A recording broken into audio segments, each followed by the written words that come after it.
මොකද අපි බැලුවොත් කොහොමද මේ දේශපාලන බලවේගය බලයට ආවේ කියලා බැලුවොත් ඊට කලින් කිසිම බලයට ආපු ගමනක් නෙවෙයි ඇවිල්ලා තියෙන්නේ. අරකට යනවා. එකක් මේ ධනේශ්වර පන්තියේ පොඩි කොටසක්වත් ගෑවිලා නැහැ. නිල වශයෙන්. මේ ඒ වගේම ධනේශ්වර පන්තියෙන් කොටසක් සපෝට් එක දීලත් නැහැ. මේ ජනමාධ්‍ය වේදිකාවට මට වැඩිම කැපෙලා පෙනුනේ මේ හතරවෙනි බල පාර්ශවය. මම විතර කියන්නේ ඔය ඒගොල්ලෝ දාන සේල්ස් ස්ටොක් එක නෙවෙයි. ෆෝර්ත් එස්ටේට් කියන්නේ අර ප්‍රජාතන්ත්‍රවාදයේ කුරුණයක් නෙවෙයි. ෆෝර්ත් එස්ටේට් කියන්නේ මේ සමාජ බල පාර්ශවයක්. ඇතර මේ ෆියුඩල් මේකෙන් එන මේකක්. ඒකෙන් මේ ලංකාවේ තියෙන ෆෝර්ත් එස්ටේට් එකේ කිසිම සපෝට් එකක් ආවේ නැහැ. සාමාන්‍යයෙන් අනිත් පිට කඩින් ගිය හැම ආණ්ඩුවක්ම යම් කිසි කොටසක් සපෝට් එක දුන්නා. මොකද ඒගොල්ලෝ ධනේශ්වර පන්තියේ කොටසක් හිටියා. මෙතන ඒ වගේ ආවේ නැහැ. නමුත් අමුතු දෙයක් වුණා. ඒකත් මම අතට ලියන්න තුමුණක් තියෙනවා. පස්වෙනි බල පාර්ශවයේ 5th estate එකේ. ඒක මොකක් වෙන අලුත් ප්‍රපංචයක්. ඒක අතර ජාත්‍යන්තර ධනේශ්වර බලයේ තියෙන බල පාර්ශවයක්. 5th estate එක වැරදිලා මෙහෙ පාවිච්චි වුණා. ඒක එහෙම වුණේ. මොකද ඒගොල්ලෝ තාම මේ බේසොස් වගේ අයට තාම තේරුන්නේ නැහැ ලංකාවේ යන්නේ මොකද්ද කියලා. ඉතින් මේ සෝෂල් මීඩියා හරහා තමයි මේ NPP එක මේ ඒගොල්ලෝගේ ප්‍රොපගන්ඩා කළේ. බොහොම සූක්ෂම විදියට. මම ඒක ට්‍රැක් කළා අවුරුදු 3-4කට තව ඉස්සෙල්ලා. The News Report කියන එක තමයි නියමම උදාහරණය. The News Report කියන එක පටන් ගත්තේ බොහොම සාම්ප්‍රදායික නියුට්‍රල් ඔබ්ජෙක්ටිව් විදියට නිවුස් රිපෝටින් කරන ස්වරූපකින් පටන් ගත්තේ. අද බලනකොට ඒ සම්පූර්ණයෙන්ම ප්‍රෝ NPP. හැඟීම් සහිත ප්‍රෝ NPP. හැඟීමුත් පතු කරන හෙඩ්ලයින් කියන්නේ.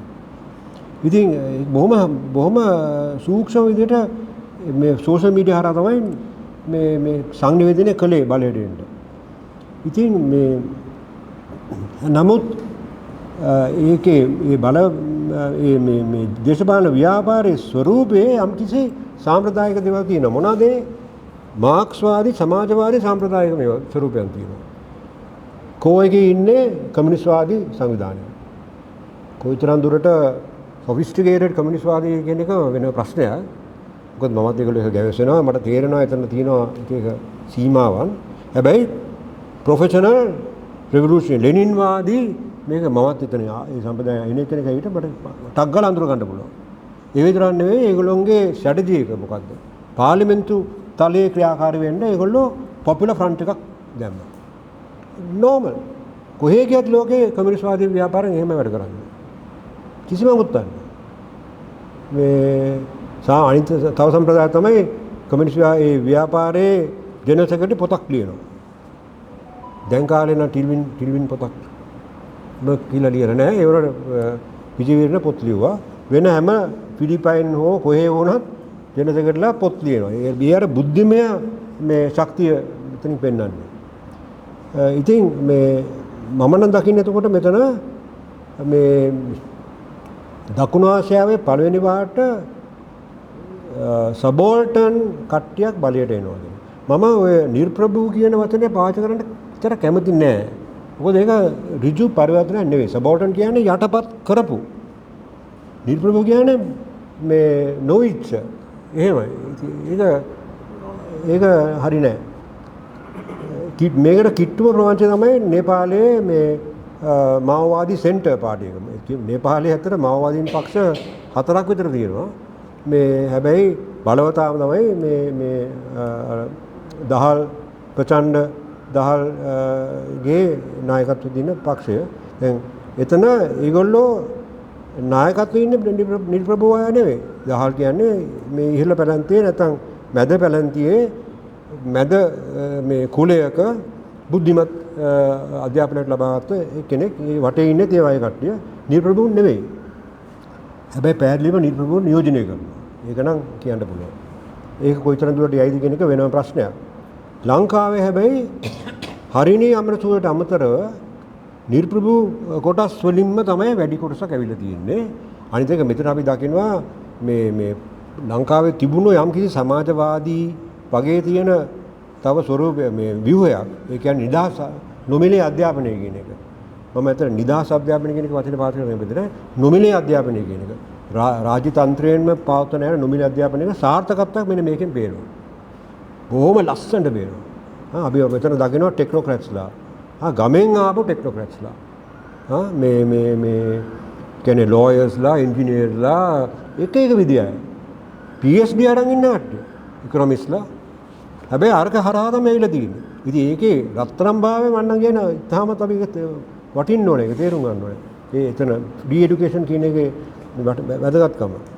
ඉතින් ඒක හරහා අද ඇවිල්ලා අලුත් අර උත්තර කාල බලයේ නොතිබ්බ පන්ති සෙට් එකක් අද බලයේ ඉන්නවා. ඒක ලංකාවේ මිනිස්සුලා වෙලා නැහැ. දකුණු ආසියාවෙත් ඒ තරමට වෙලා නැහැ. මං කර නේපාලේ තමයි කිට්ටුම් වෙලා තියෙන්නේ. හැබැයි ඒකෙත් ඒ විදිහට වෙලා නැහැ. මොකද රට බවුලට කිට්ටු වෙන කට්ටියත් ඉන්නවා ආණ්ඩුවේ හවුල් වෙලා දැන්. ඉතින් ඒක ඇත්තෙන්ම හරිම මුළු ලෝක සමාජවාදී ඉතිහාසයේ මේ අවස්ථාවක් කියලා මම සලකන්නේ. මම දන්නවා වෙන අයත් ඇමරිකාවේ බටහිරත් විශ්ලේෂකයන් දැන් ලංකාවදී බලන්න පටන් ගන්න තියෙන මේ විදිහට. ඉතින් ඒක හරිම අපිට ලොකු ප්‍රවුඩ දෙයක්. හරිම වැදගත්. මට නම් ලොකු මං හිතුවෙත් නැහැ. මගේ ජීවිතේ උතර දැන් මගේ වයස 70යි. හිතුවේ නැහැ මට මේක දකින්න හම්බ වෙයි කියලා. මට හිතුණා චාලියා බේසේකර ආයගේ හිටියා නා කුයිතරම් වටනවාද කියලා. රෙඩි සිරවදන වගේ අය මගේ ගුරාලා. ඉතින් දැන් එතනදී මේ රජයට මේ ආණ්ඩු සෙට් එකට තියෙන සම්පත්තුත් රාජ්‍ය සම්පත්තුත් හීනයි. හොඳම උදාහරණය තමයි IGP අල්ලගන්න බැරි වුණේ. ඒක ආණ්ඩුවේ වුණාවේ නෙවෙයි නේද? දේශපාලන නායකත්වයෙන් වුණාවේ නෙවෙයි නේද? ඒක පොලිසිය වුණාවේ නේද? පැහැදිලිවම පොලිසිය බෑ කිව්වා. අල්ලන්නේ නැහැ කිව්වා. ඒකේ මොකද වෙන්නන්නේ? දේශපාලන බලීනායට වැදගත් දේශපාලන ආයතනයකට මේ කන්ට්‍රෝල් එක නැහැ. අති භයානකයි. ප්‍රතිවිප්ලවයට එක හොඳම අවස්ථාවක්. ඔක්කොම මම දැන් ධනපති පන්තිත් ඔක්කොම hinaවේ බලා ඉන්න ඇති. පොලිසිය පැහැදිලිවම කිව්වා අල්ලන්න බෑ නෙවෙයි අල්ලන්නේ නැහැ කියලා. ඒකයි උතන වෙන්නේ. මේ අන්තිමට මේ උසාවියට ආවේ තනියෙන්නේ. ඒ කියන්නේ යාගේ වුණාවේ නෑ අල්ලගත්තේ නෑනේ බුරුවටත් අල්ලගෙන ඉනාවේ නෑනේ. ඒ තරම් ඒගොල්ලෝ බලයක් පෙන්නුවා ඒකේ. මම දකින්නේ ප්‍රතිවිප්ලවයේ මේ ලක්ෂණ තමයි උතන අපි දකින්නේ. ඉතින් අපි ඒක ගැන හුඟක් මේ අවදීන් ඉන්න ඕනේ. මේ හොඳ වෙලාවට අපේ රතු සහෝදරයෝ බෝඩ නැහැ. අවුරුදු 3 4 5ක් තිස්සේ කලින් අත්දැකීම් උඩ ඒගොල්ලෝ මම හිතන්නේ ක්‍රියාකාරී වෙලා ඒගොල්ලෝ යුද හමුදාවේ පල්ලෑ කොටස් එක්ක සන්දානය හදාගෙන ගියා. අපි දැක්කයි. කැම්පේන් වල අපි දැක්කා. මේ පොලිටිකල් කැම්පේන් එක පටන් ඉලෙක්ෂන් කැම්පේන් එක පටන් ගන්න ඉස්සෙල්ලා අපි දැක්කයි. ඒගොල්ලෝ එක දිස්ත්‍රික්ක මට්ටමේ අවුල් හැදුවා. මේ හිටපු අයයි ෆැමිලිස් අයයි ඒ වගේ හැදුවා. පල්ලෑමට මොකද හමුදාවෙත් එන්නේ ඒ කට්ටියමනේ. ගමේ ඉන්න කට්ටිය.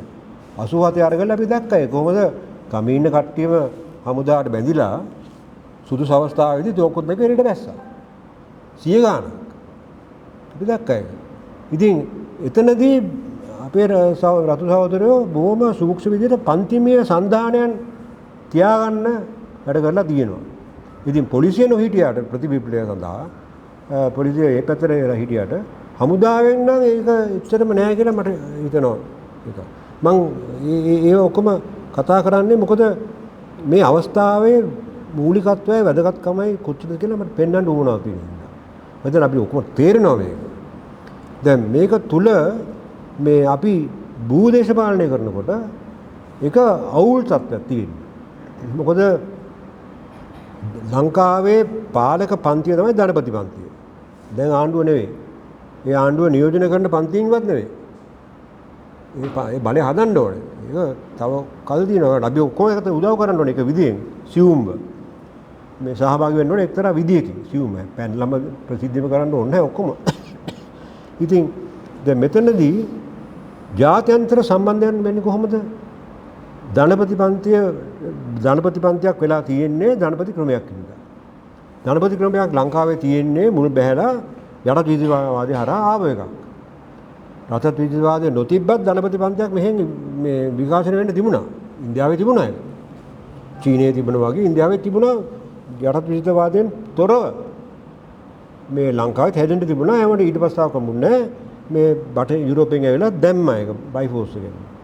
අපි දැන් එහෙම එතකොට ඒ ක්‍රමය මෙහෙවන පන්තිය තමයි බලයේ ඉන්නේ. ඔච්චර කාල බලයේ හිටියේ පිට රටින් උත් ඒගොල්ලන්ට මේ සපෝට් එක දෙන්නේ ඒ කට්ටියට.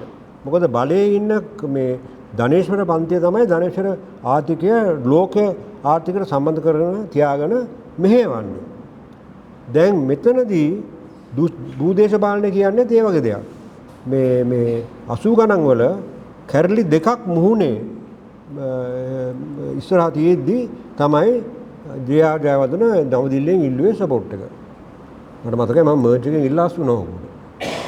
මොකද මම විරුද්ධ වුණා ඒකට. මේ ඉන්දු ලංකා දිවිසම මම විරුද්ධ වුණා. මොකද ඒක උඩින් ආව එකක් කියලා මම විරුද්ධ වුණා. මට ජීවිකාර කිව්වට මම ජීවි නෙවෙයි. මේ හැබැයි පැහැදිලිවම මෙහි කොන්විච්ච ධනපති පන්තිය මේ හෙලවෙන්න පටන් ගත්ත එක. මොකද දකුණින් උත්තාව කරලා උතුරෙන් උත්තාව කරලා මේ ඒක ආරක්ෂා කරන්න මහා බලවතා කලාපීය ධනේශ්වර පන්තිය ටක් ගාලා සමුදාව යවුවා. රජීව් ගාන්ධි ඊට පස්සේ වොෂින්ටන් ගිහලා කිව්වා it was supposed to be a quick surgical operation. ටක් ගාලා ඇතුල් වෙලා පොඩි පට්ටම් කරලා එන්න අදහස් තිබුණේ. හැබැයි ඒ විදිහට ගියේ නැහැ. ඇදුණා ඒක. ඒ වුණාට ඒව දැක්ම තිබුණා. ජේ.ආර්.ත් මම හිතන්නේ වොෂින්ටන් ගිහලා කිව්වා ඒක. එයාට වුණ දෙන්න වුණා කැරලි දෙකකට. ඒක නිසා පිටින් සපෝට් එක ගන්න වුණා. 71 දී ඉන්දියා හමුදාව මේ කොළඹ වරායේ එයාපෝට් එකේ ආරක්ෂා කරන්න එන්නගෙන තිබුණා. අපි දන්නවා ඒක. මේ ගාලේක වාර්තා වුණා. ඉතින් එතන පේනවා දේශපාලන ක්‍රියාකාරීත්වය. මේ අවශ්‍ය වුණාම පිටින් සපෝට් එක එනවා. දැන් ඊශ්‍රායලයේ එහෙමනේ ඊශ්‍රායලය අතර බටහිර අධිරාජ්‍යවාදයේ භූදේශපාලන ඉච්ඡා. වෙන මොනවද නෙවෙයි. ඇතර මේ ඒගොල්ලන්ටත් පව්. මම එහෙමයි බලන්නේ. ඊශ්‍රායල් වලටත් පව්. මොකද ඒගොල්ලෝ යුරෝපේ ඉන්න දුන්නේ නැහැ. ඒගොල්ලෝ ගිහලා මෙතනට දැම්මා. මෙන්න තුවක්කු. දැන් කොහොමද ෆයිට් කරලා හිට බං කියලා. එහෙමයි කියන්නේ ඒගොල්ලෝ. ඒගොල්ලෝ පිස්සු වීලා ඉන්නේ. පිස්සු වීලා මහා විශාල පරිමාණයේ ඝාතනත් කරන්නේ ඒ හිර වෙලා ඉන්නේ ඉන්නේ ඒක. අමුතුව මානසිකත්වයක් තියෙන්නේ. ඒක වෙනම කතාවක්. මෙතනදී භූදේශපාලන කිව්වම අපේ ලංකාව එතකොට කොහොමද මේ අපේ භූදේශපාලන තත්ත්වය කියලා බලන්න ඕනේ. ලංකාවේ ලාංකේය භූදේශපාලන උවමනාවක් තියෙනවා. හරිද? අපි නිකන් මේ ඉත්තෝ නෙවෙයි. අපිටත් තියෙන භූදේශපාලන උවමනාව. මොනවාද? අපේ ඕෂනික් රිසෝර්ස්. කියන්නේ අපේ දුපතක් ඉඳන් අපේ වටේ තියෙන මේ සාගර සම්පත්. මේ දීවර විතරක් නෙවෙයි. මේ wave and tidal energy රැල්ලේ බලය පාවිච්චි කරන්න පුළුවන්. මේ ඒ වගේම ටයිඩ් එකේ බලයත් පාවිච්චි කරන්න පුළුවන්. අපිට දැන් මේ විකල්ප මේ බල ශක්ති මේ සම්පත් පාවිච්චි කරන්න වෙනවා අනාගතේ. ඒ වගේම මුහුදු මේ මට්ටම නැගීගෙන එනවා. බංග්ලාදේශයේ බොහොම භයානක තව අවුරුදු කිහිපෙම බොහොම භයානක තත්ත්වයකට යන්න යන්නේ. මාලදීව නිවෙන්න නැති වෙන්න යන්නේ. ඒක නම් ලංකාවේ රාජ්‍යයත් එකඟ වෙලා තියෙන මාලදීව කට්ටිය ලංකාවට ගන්න. ඒක කඩින් අඬසැනින් ප්‍රසිද්ධ කරලා නැහැ. උඩ දැනටම ඉන්නවා 60000කට කිට්ටු ආයේ මෙහෙ පදිංචිලා ඉන්න මාලදීව කට්ටිය. මැලේසියාවට දෙනවා, ඕස්ට්‍රේලියාවට දෙනවා. ඒගොල්ලෝ දැන් යනවා අපිට ටික ටික. ඒක වෙන විකල්පයක් නැහැ. ඉතින් අපේ ඊට ප්‍රස්තාව හීන වෙනවා. ඒ වුණාට අපිට ඒ වගේ ඉන්ට්‍රස්ට් එකක් තියෙනවා. එතකොට මුහුද යට සී බෙඩ් එක යට තියෙන ඛනිජ සම්පත් තියෙනවා. අදකත්ම ඒවා මැංගනීස්. විශේෂයෙන් මැංගනීස් කියන කෝබෝල්ට් කියන ඒවා. ඒවා අතර අපේ කිලෝමීටර් 200 ශේෂ්ත්‍රයට පොඩ්ඩක් එහායිනුත් තියෙනවා. පොළොව යට සම්පත්. ඒවා ඉතාමත් වැදගත්. විශේෂයෙන් ඉලෙක්ට්‍රොනික ඉන්ඩස්ට්‍රි එකට. චීනයේ පටන් අරන් ඉවරයි ඒවා මේ සර්වේ කරන්න. ලංකාවට දකුණට කිලෝමීටර් 1200 කට පල්ලෙහායි විතර මට්ටමේ මුහුද නගිනවා. අන්න ඒකට ඒගොල්ලෝ මේ පටන් ගන්න තියෙනවා මේ අර ලීඩා කියන එකෙන් රේඩා වගේ වතුරයට බලන එක සර්වේ කරන්න පටන් ගන්න තියෙනවා. ලංකාව ඇතර එක මේ එක්සත් ජාතික සංවිධානයට මේ නඩුනේ විමසීමක් කරලා තියෙනවා. ඉන්දියාවේ සපෝට් එක ඉල්ලුවා මේ පාරත් ආයෙ ඉල්ලුවා ඒක. මේ සපෝට් එක දෙන්න ඉන්දියාව ආගෙන. මොකද ඉන්දියාවට උනක් තියෙනවා ලංකාව එක්ක ජොයින්ට් වෙලා කරන්න. චීනය ජොයින්ට් එකක් හොයන්නේ නැහැ. ඒගොල්ලෝ තනියම කරන්න ඒ ශක්තියකුත් තියෙනවා, තාක්ෂණයක් තියෙනවා. ඒගොල්ලෝ කරන්න පටන් ගන්න ඉවරයි. ඒ වගේම තමයි මේ දීවර කර්මාන්තයේ චීනය සෑහෙන කාට තිස්සේ අපේම අයිති මේ මුහුදු කර මේකේ මේ මාළු වලන එක පටන් ගන්න තියෙනවා අවුරුදු 20ක් විතර තිස්සේ. ජපානයේ ඊට තිස්සලා කරලා තියෙනවා. ජපානයේ හැබැයි පරිමාණය අඩුයි. චීනය සෑහෙන තියෙනවා. ඉන්දියාවට බෑ තරඟ කරන්න. මේ ඉන්දියන් සාගරයේ නාවික බලවතා බත කැඩියට චීනය ලොකුයි ඉන්දියාවට වඩා අද. තව අවුරුදු 3-4කින් වැඩියෙන්ම යුද්ධ නැව් නිෂ්පාදනය කරන රට චීනය වෙනවා. දැනටත් තම වේගවත් කරනවා ඒක. ඇමරිකාව බය වෙලා තියෙන්නේ. ඒකට ඇමරිකාව හැකියාවක් නැහැ ඒ තරම් මැච් කරන්න. මොකද චීනයට තියෙනවා නේවල් ෂිප් යාඩ් 4ක් තියෙනවා. සයිමල්ටේනියස්ලි හදනවා. 4ක්. දෙවෙනි ලෝක යුද්ධය තමයි ඇමරිකාව එහෙම කළේ. ඊට පස්සේ කරලා නැහැ. ඉතින් ඉන්දියාව බය වෙලා ඉන්නවා ඒකට. ඉතින් දැන් ලංකාවට උවමනාවක් තියෙනවා අපේ සම්පත ආරක්ෂා කරගන්න. ගිවිසුම් හදාගෙන ඒවා හොයාගන්න. අපේ තාක්ෂණය අපිට ගිවිසුම් හදාගෙන තාක්ෂණයක හොයාගෙන කරන්න පුළුවන්. ඉතින් ඒක අපේ ජියෝපොලිටිකල් ඉන්ට්‍රස්ට් එක මම කියන්නේ. එතකොට අපේ දේශපාලන ජියෝපොලිටිකල් ඉන්ට්‍රස්ට් තියෙනවා. මේ cross border and neighbourhood politics and economics. දේශීය උදාහරණේ මේ දෙමළ ජනතාවගේ සමීභාවය තමිල්නාඩු වලත් ඉන්නවා දෙමළ ජනතාව මෙහෙත් ඉන්නවා. අපි ඒගොල්ලෝ මර්ධනය කරත් නැතත් ඒ සම්බන්ධය දිගෙනවා. ඉතින් අපි ඒකට අපිට සම්පතක් වෙන්නත් පුළුවන්. සම්පතක විය යුතුයි ඇත. එහෙමයි බලන්න ඕනේ. ඉතින් ඒකත් අපේම ජියෝපොලිටිකල් ඉන්ට්‍රස්ට් එකක්. වෙන කාගේවත් නෙවෙයි.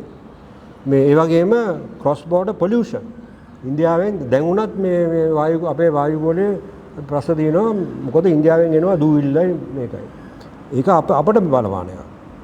එතකොට අර්ධ මහා දීපයේ යුද්ධයක් වුණොත් මිස් ටාගටින් ප්‍රශ්නයක් තියෙනවා. මන්ද ඉන්දියාවට දැනට තියෙන යුද්ධ තරණ තියෙන්නේ උතුරෙන් චීනයෙන් සහ පාකිස්තානයෙන්. ඒක නිසා ඒක ලොකු හේතුවක් වෙලා තියෙනවා. ඇයි ඉන්දියාවේ නියුක්ලියර් ෆැසිලිටිස් ඔක්කොම තියෙන්නේ කොහෙද? දකුණේදී. ඔව් තමිල්නාඩු වල. හරිද?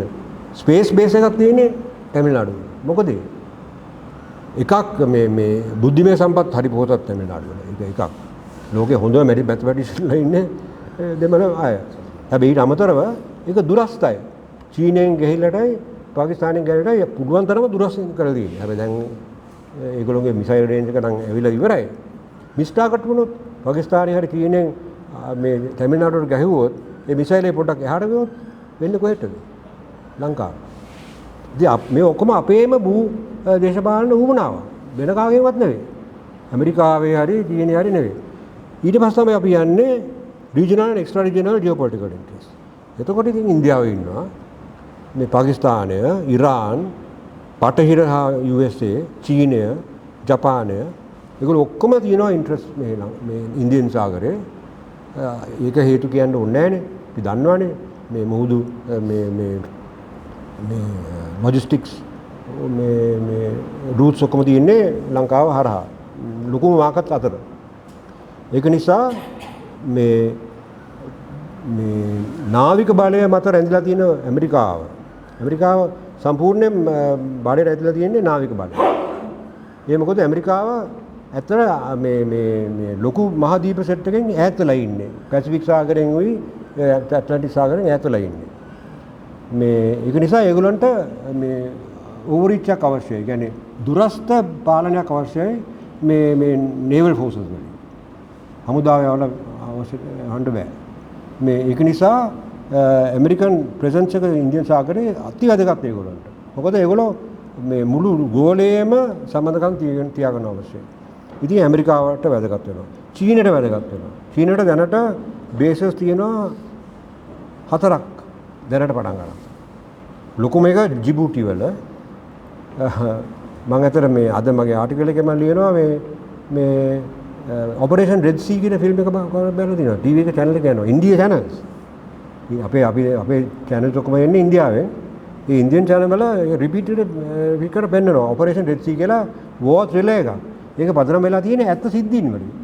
මේ චීනයේ මේ කම්බයින්ඩ් ෆෝසස් ඒ කියන්නේ නාවික යුද්ධ ෆෝසස් එක්ක වෙලා ඔපරේෂන් එකක් කරනවා මේ යෙමෙන් වල මේ යෙමෙන් දැන් ඉන්න හූති ආණ්ඩුවට පිට කොටසක මේ පයිරස්ලා චීන කට්ටයක් අල්ලගෙන තියාගෙන ඒගොල්ලෝ ගිහලා බලෙන් ගිහලා රැස්කියු කරගන්නවා.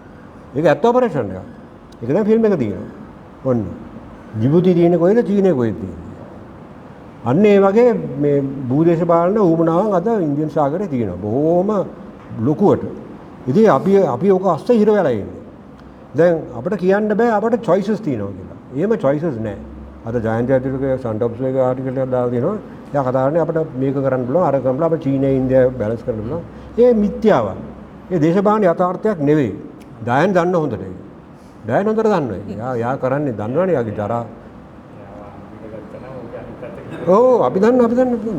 නැත්නම් මේ ඉන්දියාවේ ගිහිල්ලා 87 ඉන්දියා හමුදාව එක්කනේ ආවේ ප්ලේන් එකේ. අපි දන්නවනේ ඒක පුද්ගලයෙක් දන්නවා. අපි පුද්ගලයෙක් දන්නවා. ඉන්දියාවේ හැංගිලා ඉඳලා ඉන්දියන් හමුදාව එක්ක තමයි ආවේ අන්තිමට. 87 ගිහිල්ලා ත්‍රිකුණාමලයේ ආණ්ඩුවටත් එකතු මේ ඉතින් මේ අපේ choices කියලා දෙයක් නැහැ.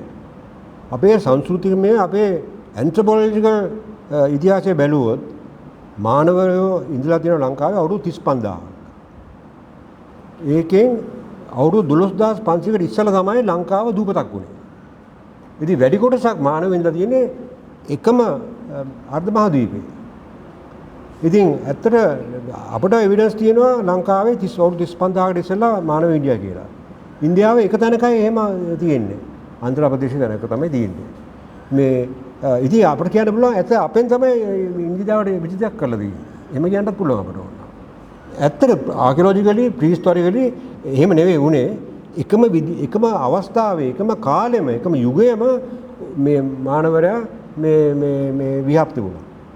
මොකද මුහුදකුත් තිබුණෙත් නැහැ. ඉතින් ඒක තමයි අපේ දේශපාලන යථාර්ථය. එකම මේ DNA වලෝ එකම දේ කට්ටිය. කිසිම දෙයක් වෙනසක් නැහැ. සංස්කෘතික භාෂාව දැක්කොත් දැන් මම ආටිකල් ලියනවා මේ නරේන්ද්‍ර මොනත් එකයි හරිනි මොනත් එකයි අනුර මොනත් එකයි මොන භාෂාවද? මොන භාෂාවද? පොදු භාෂාවන්නේ. මම තමිල්නාඩු ගියාම එයාපෝට් එකේ මගේ නම ලියන්නේ ගුණසේකරන් කියලා. පොද තමිල්නාඩුවේ ගුණසේකරන්ලා ඉන්නවා. මම නවදීලි ගියාම මගේ නම ලියන්නේ ගුණශේකර් කියලා. ඒ හින්දි භාෂාව. ඉතින් අපට තෝරන්න බෑ මෙතන. අපි කොහොමද බැඳලා ඉන්නවා ඉන්දියා හදිසියක් වුණොත්. මොකද? ඒක තමයි අම්මෝ මම දෙවියෝ කෙනෙක් හැට පිටි ගන්න උතුරින් දාව ගම්වලට එන්න ගියාම ලක්ෂ්මන් ඊට මං කිව්වා මම ක්‍රිස්තියානි කිව්වා ඔක ආමි ක්‍රිස්තියානි මම හින්දු. එහෙම. ඉතින් මේ ඔය ස්වෛරීභාවයේ ආරෝමන කියන ධනේශ්වර මිත්‍යාවන්.